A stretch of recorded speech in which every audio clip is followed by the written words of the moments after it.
Welcome to Flashes of Insight. I'm Joe Grayland, and I'm speaking with James Alison in Spain, Sande Ramage in New Zealand, Tom O'Loughlin in Wales, and we're talking about scapegoating the abuse crisis and restorative justice. So Sande, I'm going to come to you first. In your practice of restorative justice, do you see this whole experience of the crisis as an opportunity for the theology of reconciliation to grow and to change? And a subtext to that is restorative justice just a matter of putting things back together as they were, like plastering Humpty Dumpty back together? Or is it actually a way of going forward to something new? Well, I think the first thing about theology is that it always has to change and develop, given our new and developing images of God, and also our increased understanding of the world that we live in. So I think reconciliation theology, or any kind of theology around this, has to be prepared to flex and move and grow. So that's the first thing. The second thing is around restorative and putting things back the way they were. I don't think so. I think restorative justice is about, first of all, a voluntary process, the way we operate it at the moment. So people have to be willing to enter into that space. That doesn't mean that it's going to be easy, but you can't force that on people. People have to be able to choose not to engage. But if people are willing, then I think it's often about how do people go forward. Now, for instance, in Aotearoa, over 50% of our cases that come into our restorative justice circles are family violence. Now, for many people, they are not choosing to go on in a relationship in the way it has been, but they are choosing to find either another way together or separated, and often have to bring up children. So you can kind of relate that to community as well. We have to find ways to restore relationship, but it's not necessarily the way it was before. It's how do we go forward? Do you think our theology of reconciliation is really up to the task of facing restoration, or is our reconciliation practice and our theology all about putting Humpty Dumpty back together again? I think if it were even getting Humpty Dumpty back together again, it would be an improvement on where we are. Most of us have been brought up in a Christianity which has a binary, good, bad, sin, sin repayment notion. So you're actually presenting a laundry list and you're getting all your demerits removed.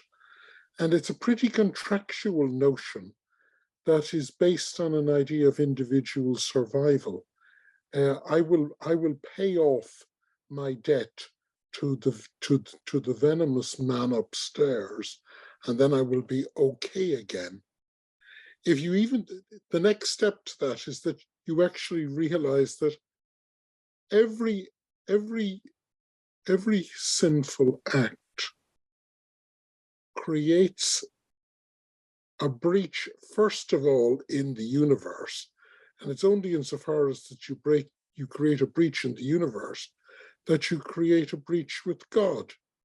And that if we can even move to the idea that reconciliation must involve putting Humpty Dumpty back together again, that's an advance, because at least it realizes that it's not just you and God, it's you, the community, the universe, and God. And the damage is done to the community and to the universe. So let's start being aware that just as if you steal a purse, you have to give the purse back. So the simplest thing is you've got to try and put Humpty Dumpty back together again. But then there's, moving on from that, is the awareness that, well, what led to this disruption in the first place? What is it in society? What is it in me? What is it in the way I act that I have to try and move forward and make something better? I'm always struck by the realization that the Augustinian view of original sin was wrong, was not developed by theologians. It was developed by social workers when they realized that stealing, drunkenness, and all the rest of it could be mapped exactly onto those areas of the city that had the highest rates of poverty. And that you didn't need to make people holy, you just needed to rescue them from poverty. So just as we, if you, okay, first of all, you got to realize, try and put Humpty Dumpty back, but then grow beyond that. Tom, thank you very much. James, I'm now going to come to you with a rather large question and a sort of a summary one. Do you think this whole experience of the abuse crisis and our attempts at reconciliation, how do we go about reconciliation where a sacrificial system is so strong, even within the church? How do you think we do restorative justice or restorative reconciliation in today's world? Nothing simple. Yeah, I have no obvious answer to that, I'm afraid, at all. No. I'm just trying to think about, places I've lived and how this works. The really odd thing is that as a church, we don't seem to have a capacity to reconcile because we ministers, strangely enough, are unable to be wrong in an obvious way. And it's only people who are able to be wrong who can become part of a new we with people who are being gracious enough to forgive us for our inadequacies. And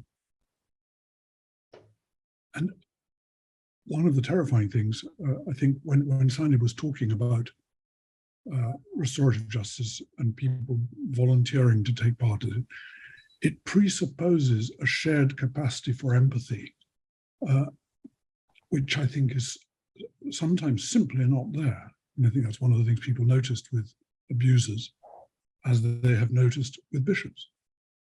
There is very often simply no empathy. These are people who have learnt to live as a mask. How do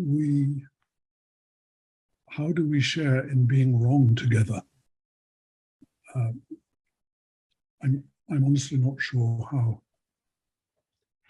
we do that. But reconciliation is at least in part about being able to discover that we're wrong and be able to say we're wrong is not the end of the world. In fact, it's the beginning of rather an exciting new world where we can become a new we with someone else. Isn't that the joy of being wrong? I seem to have heard that before. Yes. Thank you. Yeah. But there is a joy in being wrong, though, isn't there? But you have to reframe it, because most people see a fear in being wrong. Yes, it's the same with people fear the word sinner. They think that if someone says I'm a sinner, that this is a kind of an obligatory beating up of themselves. That it's part of some nasty network where I've got to beat myself up. But no, I think that being able to say I am a sinner is a huge freedom, because it means I'm in the process of being forgiven, which means that the muck is rising to the surface. So if that's the opportunity the church has, do you see it taking that opportunity? not as far as I can see. But I mean, again, what do we see? We only see the hierarchical bits that get into the news. We don't see much of what the bulk of Christians are doing in different places and in different ways. So I'm just not sure that we have very good evidence for that. In the country in which I live, Spain, at the moment, the bishop's reaction to any suggestion of complicity in abuse has been pathetically victimary. Thank you. Pathetic. It's tragic. I think that the French were very much braver in daring to request the inquiry into child abuse, which led to the extraordinary rapport Sauvé. And I'm very glad that the Portuguese bishops have done something similar. Right. But I'm afraid that here in Spain, they just went into we have got to protect the institution at all costs mode, which is, for me, the sign of a lack of faith. Just a terrifying, terrifying indictment. James, thank you very much. Thank you to James, to Sande, and to Tom.